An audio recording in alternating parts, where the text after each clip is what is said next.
Bəzi Vəhabilər və hətta Azərbaycanda olan bəzi Vəhabilər utanmadan Yezidin adını dilə gətirirlər və hətta bəziləri biz Yezidi sevirik belə deyirlər. Yəni Vəhabilərin içində bu sözü deyənlər də var. Mən istəyirəm burada böyük əhl-i-sünnə alimi olan Zəhəbidən bir şey oxuyum Yezid barəsində. Deyir ki, Yezid kimdir?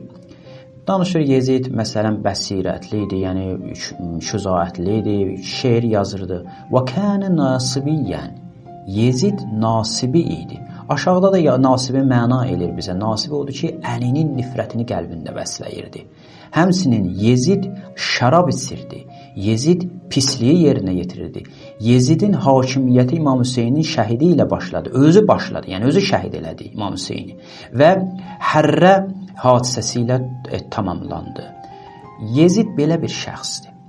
Amma təəssüf olsun ki, bu Vəhabilər, Əməvilərin davamçıları Yezidi müdafiə etməkdə davam edirlər.